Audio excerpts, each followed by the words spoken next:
The rain came down in heavy sheets, soaking everything it touched. The wind whipped through the empty plains, biting and sharp, and yet Alindre kept walking. Her boots were soaked through, her dress torn and clinging to her skin. She had no place to go, no one to turn to, but she kept moving. Her eyes were wide with desperation, and yet there was a strange dignity in her steps, an unspoken strength that refused to let her crumble. She was a woman running from something, something far worse than the cold and rain that now clung to her. She came to a house on the edge of the land, a ranch that seemed almost too quiet. The barn loomed in the distance, the only sign of life around. It was a small house, humble, just like the man who stood on the porch, his lantern casting a dim glow against the storm. His jaw was tight, and his eyes fixed on her, narrowing with caution as she approached. "I don't need the house," she called out, her voice barely audible over the wind. "I can sleep in the barn. Please, just let me stay." The man didn't move at first. His gaze flickered over her, taking in the torn fabric beneath her soaked cloak, the bruised wrist, the desperation that clung to her every word.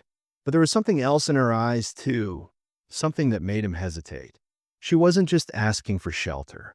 She was asking for something far more fragile.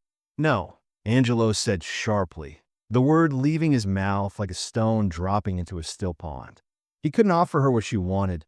Not in the barn, not anywhere. The last time he'd opened his doors to anyone had been when Maria had still been alive, and that felt like another lifetime, one he wasn't willing to relive. His house was empty, and he'd learned to live with that emptiness. The silence suited him now. It had to, but she didn't leave. She didn't move from the porch, even as the rain soaked her to the bone. She simply stood there, shoulders slumped, but her chin held high. A part of Angelo wanted to look away, wanted to retreat back into his own solitude. Yet something kept him rooted in place, watching her. There was a story behind her. He could see that much, but he couldn't bring himself to ask. Minutes passed. The storm raged on. The quiet standoff stretched on longer than either of them expected. And finally, the man sighed, his internal battle written on his face. He knew he shouldn't, knew he was making a mistake, but there was something about her that stirred something in him, something long forgotten. He couldn't stand to watch her stand there in the rain, like a lost soul. "You can stay for one night," he said finally, his voice softer than before. "But not in the barn." Her eyes softened in relief, but she didn't speak. Angelo pointed toward a small shed near the house, barely more than a storage space, and his voice took on a gruff edge. "You can sleep there, and in the morning, you go." "That's it." Alindre nodded, her chest rising and falling as she let out a breath she hadn't realized she was holding. She turned toward the shed, and Angelo couldn't help but watch her. There was something about the way she walked, graceful despite the exhaustion, dignified despite the situation, that made his heart ache in a way he didn't understand. As she disappeared into the shed, Angelo stayed on the porch, his eyes lingering on the dark shape in the distance. The sounds of the storm and the night around him felt suddenly louder, as if the world had shifted. He couldn't sleep. No matter how much he tried, the idea of her out there, alone, restless, kept him awake. It wasn't just the woman that disturbed him. It was the quiet, the absence of the things he had come to expect in his solitary life. He thought back to 3 days ago, to the moment he had found her by the river. The memory still haunted him. The way she had looked, half submerged in the water, her clothes soaked and clinging to her skin. At first, he had thought she was dead. Dead things didn't move like that. But the wind had moved her dress, and that small flutter had undone him. He couldn't leave her there. He couldn't abandon her. And so he had carried her home. He had laid her on the bed he had kept untouched since Maria's death. He had offered her water, nothing more, his words clipped and guarded. But she hadn't asked any questions. She hadn't asked where she was or who he was. She had just said, "Thank you for the water," and that was it. The silence between them had felt heavy, like something was being left unsaid. That first day, she hadn't hesitated. She had taken to the chores as if she were used to it, as if she had done it all her life. It was a strange thing to see, someone so foreign yet so familiar in her movements. And all the while, Angelo had watched her, conflicted, unsure of what to do with her presence. He had told her to sleep in the shed. He had expected her to leave the next morning. But instead, she had stayed. And now, the same thing was happening again. He had meant to send her away in the morning, but when he had opened the door to speak those words, something had held him back. The smell of breakfast had filled the house, something she had made without asking. He had stared at the plate she'd set out, his throat tight. She wasn't leaving. Not yet. And so, as the night wore on, Angelo listened to the sounds from the shed, the soft, steady rhythm of her movements, the quiet moments of peace that seemed so out of place in a house that had long been empty. He told himself that tomorrow would be the day he sent her away. It had to be, but even as he tried to convince himself, he knew it wasn't that simple. The morning would come, and she would leave. Or so he hoped. 3 days earlier, Angelo had ridden his horse past the river, trying to avoid it as he always did. The water's edge held too many memories of a life he had buried, of the wife he had lost. The sight of the river had always been a reminder of the pain, the grief that he couldn't shake, but this time, something drew him closer. He had seen her then, Alindre, collapsed by the bank, half submerged in the cold, rushing water. At first, he thought she was dead. Her body was still, her dress soaked and clinging to her, and for a moment, he almost kept riding. But the wind had shifted, and her dress fluttered in a way that no lifeless body would. She was alive. He knew that now, even though he hadn't wanted to. He dismounted quickly, his instincts taking over as he lifted her, her limp form heavy in his arms, and carried her back to his home, not knowing what would happen next. He hadn't said a word to her. He hadn't needed to. She didn't speak either. She had merely murmured a quiet thanks when he offered her water, and that was all. The silence between them had stretched out, thick and uncomfortable. She hadn't asked where she was or who he was. She had simply nodded and taken what he had offered without a word of protest, like someone who had learned not to ask questions when kindness was given. Angelo had wondered about her, but only briefly. His life had already been enough of a mystery without trying to unravel someone else's. The first day she was there, she moved through the house like she had always belonged, though her eyes carried a weight that spoke of a life far removed from his own. She took to the chores without hesitation, as if she had been doing them for years. And when he told her, in his blunt way, that she could sleep in the shed, she had simply nodded, as if she had been expecting the dismissal. That evening, he had sat alone in his quiet house, listening to the sounds of her working outside, the sound of the brush against the ground, the soft rhythm of her movements. He tried to convince himself it was temporary, that in the morning she would leave, as he had told her. But when morning came, and he found her already up, already working, something in him hesitated. His intentions wavered as he saw the breakfast she had prepared laid out on the table. He had meant to tell her to go, to push her out as he had planned. But when he opened his mouth, the words wouldn't come. Instead, he watched her, her quiet diligence making his chest tighten in a way he didn't fully understand. She didn't argue, didn't ask for anything more. She just worked. And as he stood there, the morning light filtering through the window, Angelo knew he couldn't just send her away. Not yet. Days blurred into one another, each morning looking the same as the last. But with Alindre there, the house seemed different, as if it was slowly being filled with something it had long been lacking. She moved with purpose, as though she had always known this was her place, never once complaining, never asking for anything more than the tasks she had already taken upon herself. The well was drawn from without hesitation, the chickens fed, the floors swept. She anticipated his needs before he even spoke them, her eyes constantly alert, assessing the quiet rhythm of the ranch, fitting herself into it like a missing piece of a puzzle that Angelo hadn't known he'd been searching for. Yet, despite the ease with which she blended into the chores, despite the way the house felt less empty with her presence, Angelo found himself growing more distant, his words sharper. "You're still here," he would mutter, his voice edged with something he didn't want to acknowledge. "I can leave now if you want," she would respond, as if to placate him, to offer him a way out, but his answer was always the same: no. Finish the washing first. He didn't understand the contradiction that stirred inside him. How he could demand more from her, push her further with his curt orders, and yet, each time, find himself unwilling to let her go. It was an unspoken dance, one that neither of them acknowledged directly, but both felt with an increasing tension.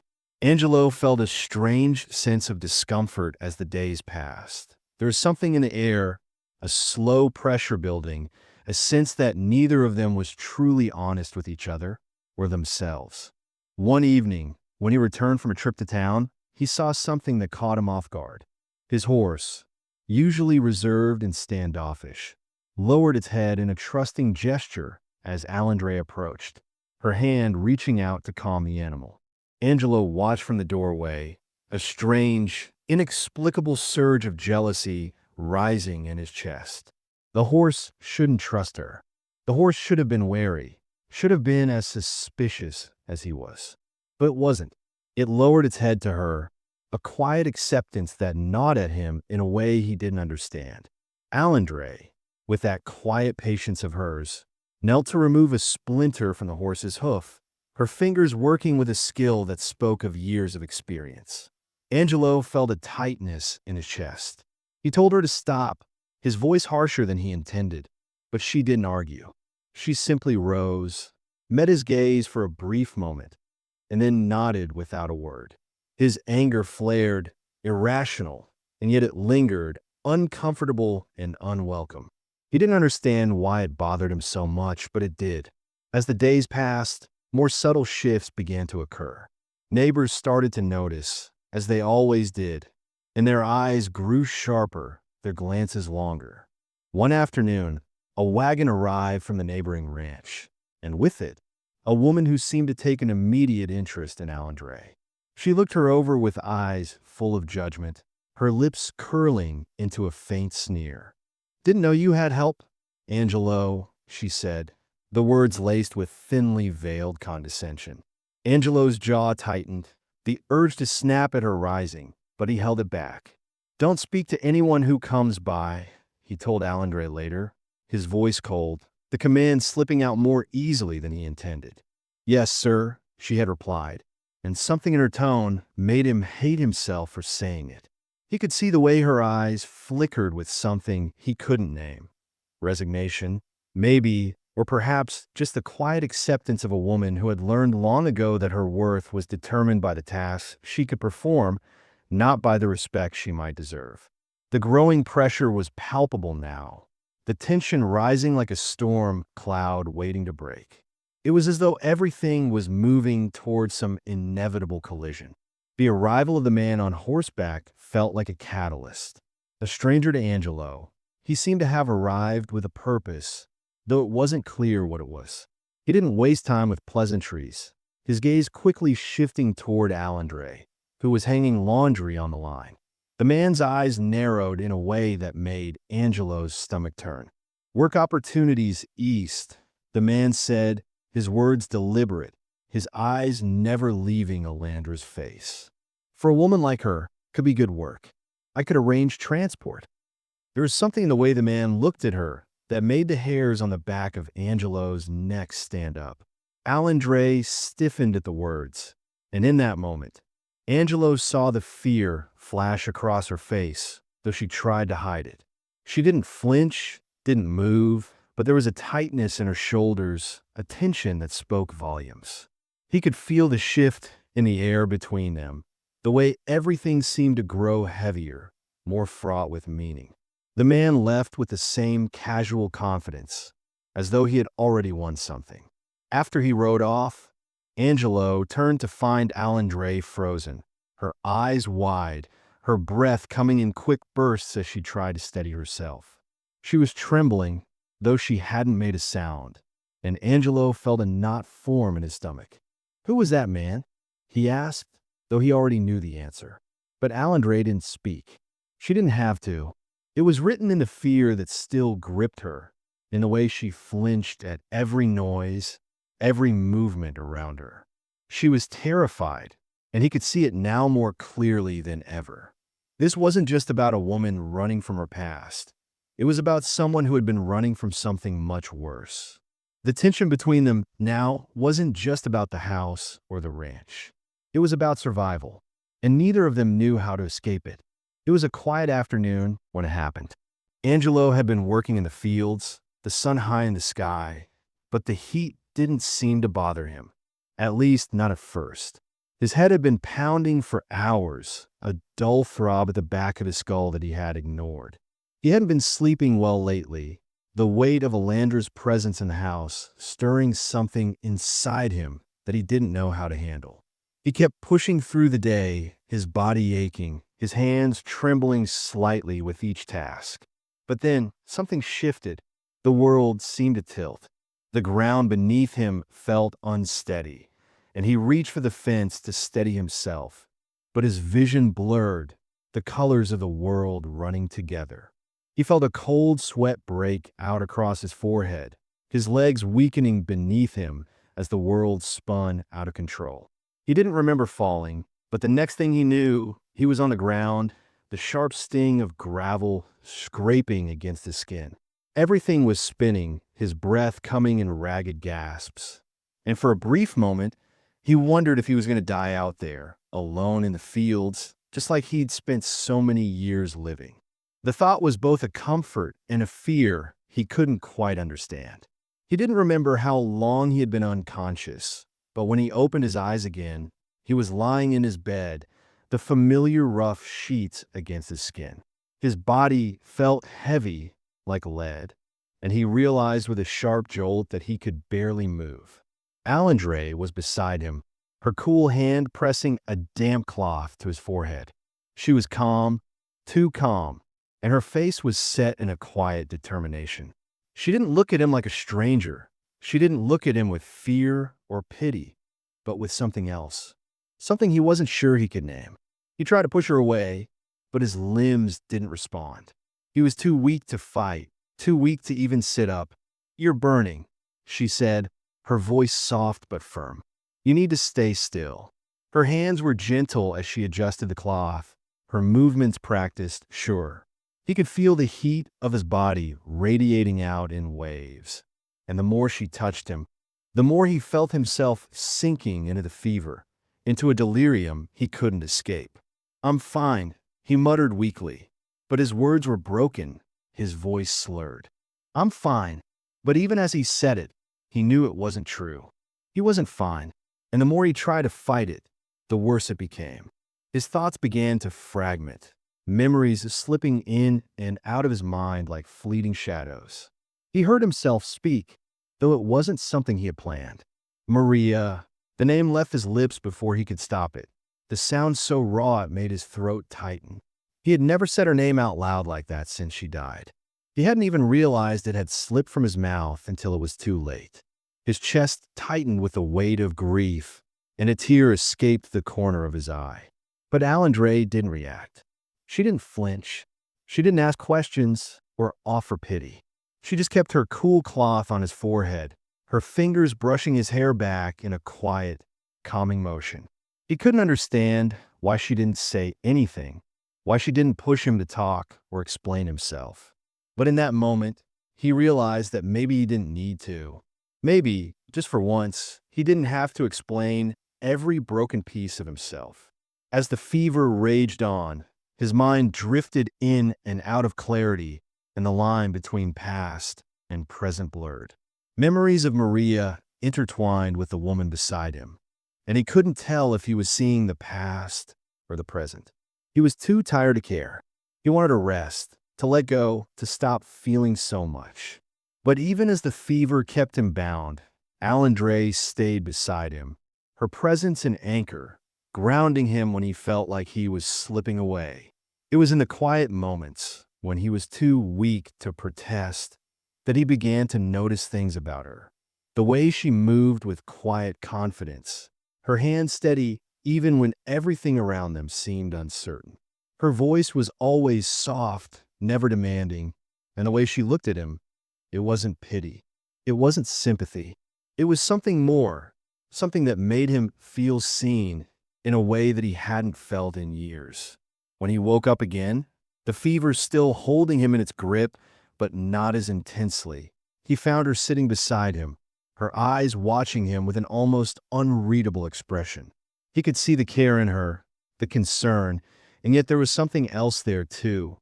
Something unspoken, something distant. It unsettled him. "You didn't go," he said, his voice hoarse, though he wasn't sure why he said it. He had expected her to leave. That had always been the plan. He had expected her to move on, to leave him behind, as everyone else eventually had. But she didn't. She had stayed, and now, here she was, tending to him as if it were the most natural thing in the world. Her gaze softened. "You were sick," she said simply, her voice steady. "You needed me." He didn't want to acknowledge the truth of her words.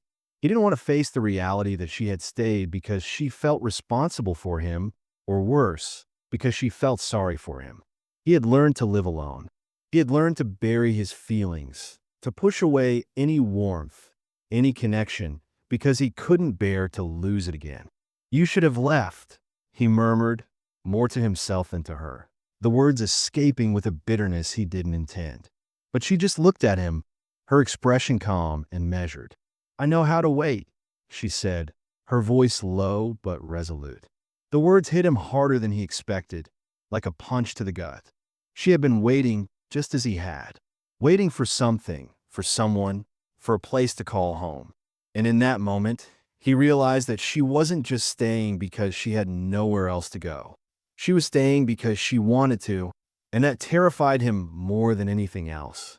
The fifth morning after Angelo's fever had broken, he found himself drawn to the river's edge.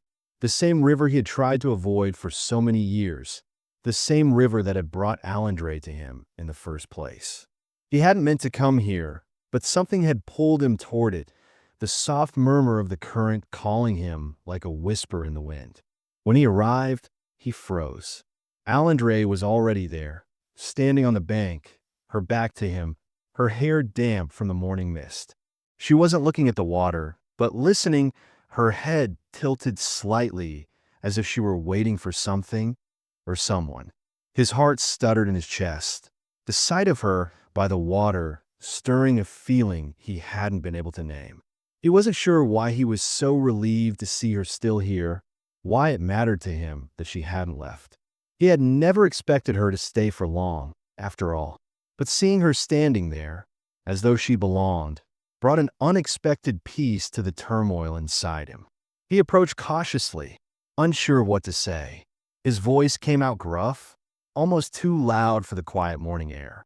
"I thought you'd be gone by now," he said, his tone rough but not unkind. She didn't turn to look at him right away, but he saw her shoulders tense, heard her sigh softly. "I wasn't leaving," she said quietly, her voice soft but sure. "Just listening." The simplicity of her words made him pause. He stood beside her, both of them watching the river flow lazily past them, the water barely disturbing the surface. For a long moment, neither of them spoke. The only sound was the steady rush of the water and the occasional bird call in the distance. It was a peaceful silence, and for the first time since she had arrived, Angelo didn't feel the weight of the unsaid things between them. They both seemed to be waiting for something, though neither of them knew what it was. "I never asked you," he began, his voice quieter now, more measured. "Where did you learn to tend wounds?" Alindre shifted slightly, turning her head just enough that he could see the glint of something unreadable in her eyes. She didn't answer right away. "Orphan," she said, her words calm, but there was something underneath them, something heavy. "I was passed between houses, between families who needed help more than they wanted people." She paused, her gaze fixed on the river once more. I learned early that being useful bought safety. The bluntness of her words caught Angelo off guard. There was no self-pity in her voice, no anger or bitterness, just a quiet acceptance of the life she had lived. I never belonged anywhere long, she added after a moment, her voice barely above a whisper. People decide things about you when you stay. Angelo didn't know how to respond to that. He could feel the weight of her words, the layers beneath them that she hadn't shared. There was so much she wasn't saying, so much that she had hidden behind that quiet exterior. But she had offered him a glimpse, a piece of herself that she had kept locked away for so long. He didn't press her further. He could see the shadows in her eyes, the remnants of a life she had clearly left behind. Instead, he shifted slightly, trying to make himself more comfortable on the uneven ground. "I buried my wife," he said quietly, the words feeling heavier than he expected. "I learned to live small after that." His voice cracked slightly, but he didn't care. For the first time in years, he was speaking about Maria, and it felt strange but not as painful as he thought it would. "I learned to keep things quiet," he continued, "so they couldn't leave. But when you came, the house changed. I didn't know how to stop it." There was a long silence after that, a silence that stretched between them like the river before them. Angelo wasn't sure what he had expected, but the silence felt comfortable in a way that surprised him. Alindre didn't say anything at first, but when she did, her voice was soft. "I know what that feels like," she said simply, though there was something in her words that made Angelo's chest tighten.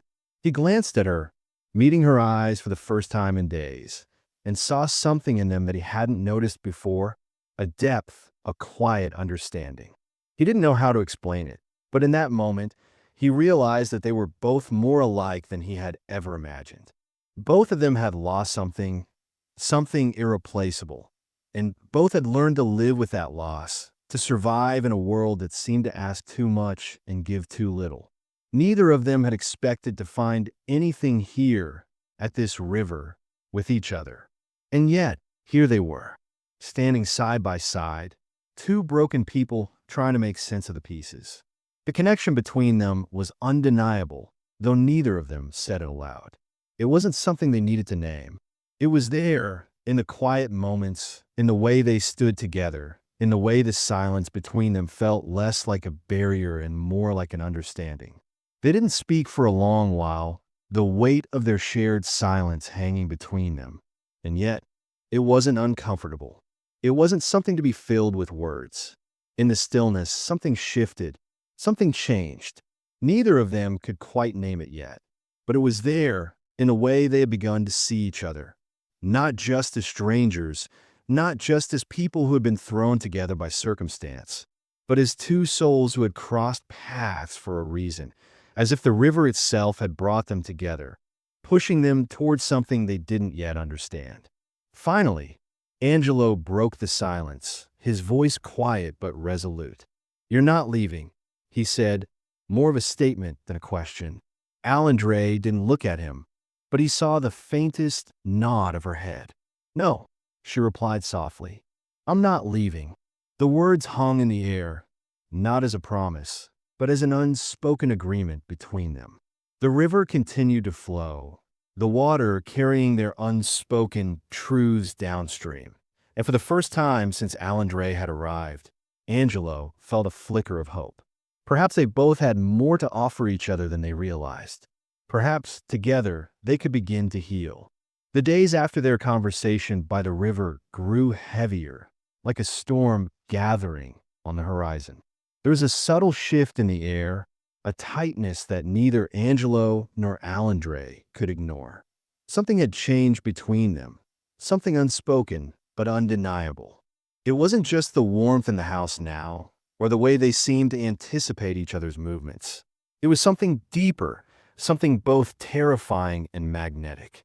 Yet, despite the quiet intimacy that seemed to settle around them, there was still something lurking, something neither of them could fully confront. The unease that had been growing between them came to a head one evening when Alindre, out of nowhere, froze as they were working together in the garden. A distant sound, A faint clatter of hooves sent her into a panic, her hands shaking as she dropped the basket she had been carrying. Angelo looked up, confused, his brow furrowed as he watched her retreat into herself. She wasn't looking at him, her eyes scanning the horizon as though she could see something he couldn't. "What's wrong?" he asked, his voice sharper than he intended. She didn't answer immediately. She just stood there, her back stiff, her shoulders tense, as though every muscle in her body was waiting for something. "It's nothing," she said finally, her voice low and tight. "It's just a sound. It startled me." But Angelo wasn't convinced. There was more to it, more beneath the surface. He had seen that look before.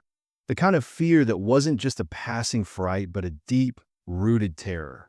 He could see the way she flinched every time a sound came too close, the way she looked over her shoulder when she thought no one was watching. It unsettled him.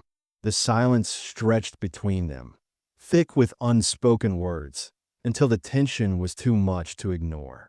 He had learned to live with his own demons, but it was clear that Alandre was fighting something much more insidious, something that had nothing to do with the ranch, with the life they were building together. And then, as if the universe had decided it was time for everything to unravel, the man who had spoken to Alandre weeks ago rode up to the ranch again. This time, there was no casual greeting, no attempt at subtlety. He came with purpose, his eyes fixed on her the moment he arrived. Alandre was in the yard, hanging laundry, and he approached her as though she were a prize to be claimed, his words too eager, too hungry. "There's work east," he said, his voice a bit too smooth, too rehearsed. "I could arrange transport for you. It's good pay, a place for someone like you." Angelo's stomach churned at the words, his jaw tightening as he watched the man's gaze linger on Alandre, who, to his horror, didn't flinch. She stood there, her back straight, her face impassive, but he could see the way her eyes darkened, the way her hand trembled slightly as she reached for the next piece of laundry. She was afraid. He could feel in the air. The man's eyes darted over to Angelo, who had finally moved from the doorway, his arms crossed and his expression hardening. "She's leaving soon anyway," Angelo said, his voice cold, the lie slipping from his lips before he could stop it. The words tasted bitter, but he couldn't bring himself to do anything else. He couldn't make her stay. He couldn't force her to be a part of his life any longer. He had already pushed her too far. Alandra's face fell, her expression crumbling in a way that felt like it cracked something inside Angelo. But she didn't protest. She didn't speak. She just nodded, her mouth pressed tight as the man left, satisfied with the exchange. Angelo stood there, his heart pounding in his chest, watching her retreat into herself once again. He wanted to reach out, to say something, anything, but the words caught in his throat. The damage had already been done. That night, Alandre packed her belongings in silence. Angelo watched from the doorway, the air thick with regret, and something else he couldn't name. She worked quickly, efficiently, as though she had been expecting this moment for a long time, as though she had already made peace with it. The room felt smaller, colder with every movement she made, and Angelo felt his chest tighten as she folded the last of her things into a small bundle.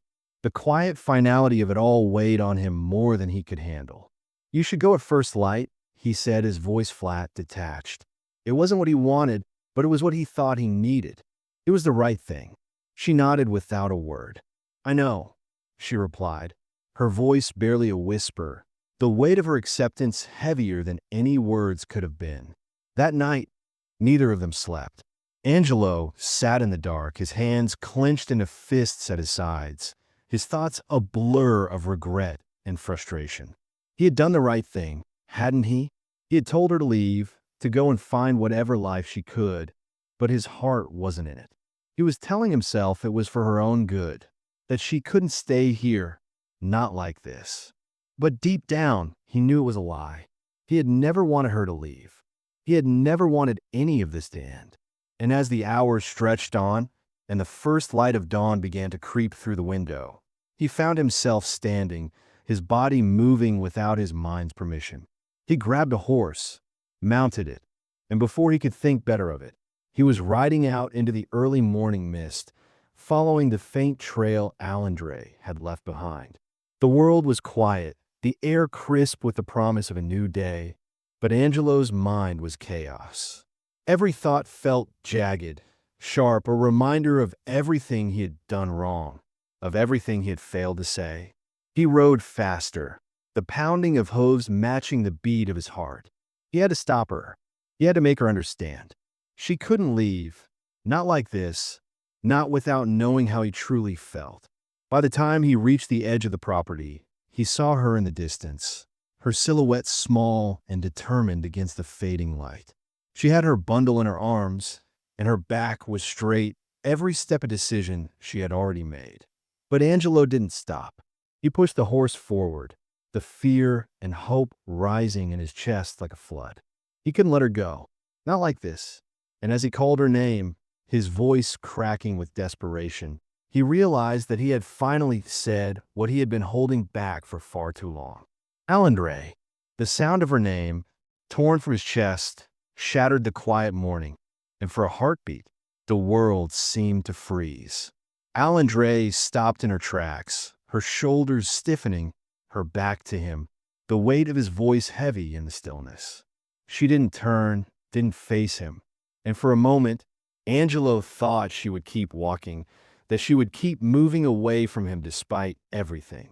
His heart raced, the gap between them widening with every step she took away from the life they had started to build, the life he had never realized he had wanted until she came into it.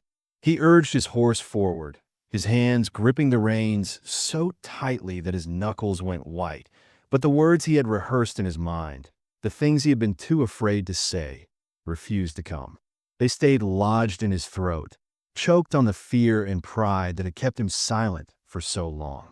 His mouth opened again, and this time, the words broke free before he could stop them.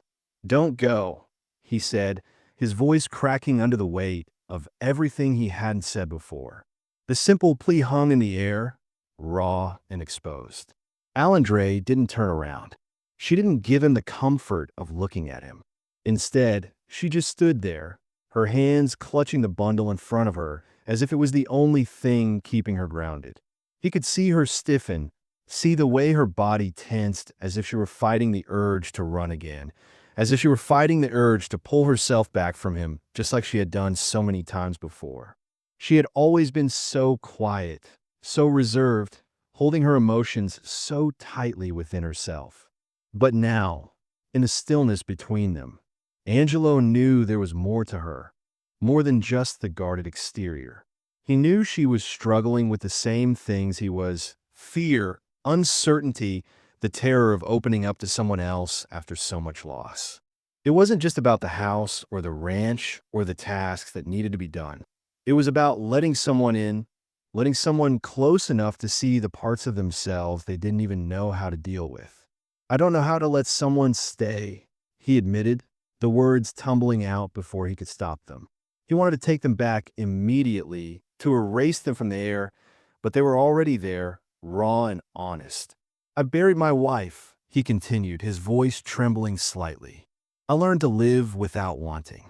I learned to keep my heart quiet so nothing could leave again." There it was, the confession he had avoided for so long. The thing that had been keeping him trapped in the house, trapped in his own grief, unable to move forward. It had been so much easier to stay small, to stay distant, to tell himself that he didn't need anyone else. But now, with Alandre standing there, her back still to him, he realized just how much he had lied to himself. "But I want you to stay," he said, the words coming out almost in a whisper, a confession he hadn't meant to say aloud but could no longer keep inside. "And that terrifies me." For a moment, there was nothing but the sound of the wind, the distant birds, and the gentle rush of the river. Alandre didn't move, didn't speak, and Angelo's heart pounded in his chest, the fear of her rejection rising like a tide. She had already made up her mind, hadn't she? She had already decided that she couldn't stay, that she couldn't keep running back to him every time things got hard. She had already chosen to leave, and yet he couldn't help but hope, couldn't help but pray that this time she would turn to him, that she would understand. And then she did. Slowly, deliberately, Alandre turned to face him, and for the first time, Angelo saw the full depth of the emotion in her eyes. There was no longer fear or hesitation there, no longer the guarded silence that had always kept him at arm's length. Instead, there was something else, a tenderness, a vulnerability that mirrored his own. Her eyes were wide, her lips trembling, and for the first time since she had arrived, Angelo saw her as something more than just a stranger or a woman in need of shelter. He saw her as someone who had her own scars, her own battles, someone who had fought to survive, someone who had learned to carry the weight of the world on her shoulders without letting anyone see how much it hurt. "I tried to leave," she said quietly, her voice breaking as she spoke. The admission stunned him. He had known there was more to her story, more to her than what she had let on. But hearing it from her own lips, hearing the rawness in her voice, made his chest tighten. "3 days after you found me, I was already planning to leave," she continued, her hands shaking as she clutched the bundle tighter. "I made it to town. I saw the church. My husband was there, searching for me. That's when I knew I couldn't go back." The words hit him like a blow. Her husband? He had never imagined that she had been running from something so far beyond what he had thought. Her face crumpled as she spoke, the pain in her voice unmistakable. "He bought me from my foster family to pay debts. They forced me into marriage 3 weeks ago," she said, the words tumbling out in a rush, as if she couldn't hold them back anymore. "I ran during the ceremony, hid by the river, hoping no one would find me. That's when you found me." Angelo's heart broke as the full weight of her story hit him. She hadn't just been fleeing from a life she didn't want. She had been running for her very life. "When I recovered," she went on, her voice soft but steady, "I went to town. I saw him again. He was still searching. That's when I came back to your house, when I came to your door and said I could sleep in the barn." Her voice broke on the last sentence, and Angelo felt the sharp sting of her pain in his own chest. "I was just trying to survive," she whispered, tears spilling down her cheeks. "And you said no." The confession hung in the air, raw and honest, and Angelo could feel his own tears rising, the weight of everything they had both been carrying pressing down on him. He had never understood the true extent of her suffering, had never known how deeply she had been wounded, how much she had sacrificed just to keep herself safe. And now, hearing the truth, hearing the pain in her voice, he realized how much he had been blinded by his own fears, how much he had pushed her away when all she had wanted was to survive. He stepped forward then, slowly, cautiously, and in one smooth movement, he reached for her, pulling her into his arms. She didn't resist, didn't pull away, but instead, she wrapped her arms around him tightly, as though she had been waiting for this moment as much as he had. "I said no because I knew what people would think," he murmured into her hair, his voice thick with emotion. "A young woman in the barn with a widower. But that wasn't the real reason." He pulled back slightly, his hands cupping her face as he looked into her eyes, the full weight of everything they had shared now laid bare. "I said no because you didn't deserve a barn," he continued, his voice raw. "I said no because the house had been empty too long, and I was too afraid to want anything again. I said no because I wanted you in the house, with me." She didn't say anything at first, but he could see the way her eyes softened, the way her shoulders relaxed in his arms. "You're not sleeping in a barn," he whispered, his voice firm. "You're not sleeping in a shed. You're staying in the house, where you belong." Slowly, she nodded, a soft sob escaping her as she buried her face against his chest. Angelo held her tighter, feeling the weight of everything they had been through pressing down on him. The past was still there, still lingering between them, but for the first time, it didn't feel like a barrier. It felt like something they could move past. Together, they stood there for a long moment, wrapped in each other's arms, until the silence between them no longer felt like an end, but a beginning. The sun was higher in the sky now, the light breaking through the clouds, and as they finally pulled apart, Angelo took her hand, his heart full of something he hadn't felt in a long time: hope. They walked back to the house together, the world around them feeling different somehow, like it was wide open, full of possibilities they had never imagined. The house, once empty and cold, now felt like a home, a place they could both belong. They didn't need to speak. The quiet understanding between them was enough. And as the sun set that evening, casting a warm glow over the ranch, they sat together at the table, sharing a meal, not as strangers or as people who had been thrown together by chance, but as two souls who had found a place to heal, a place to stay. No more running, no more hiding. They had found each other, and that was enough. The end of one chapter and the beginning of another.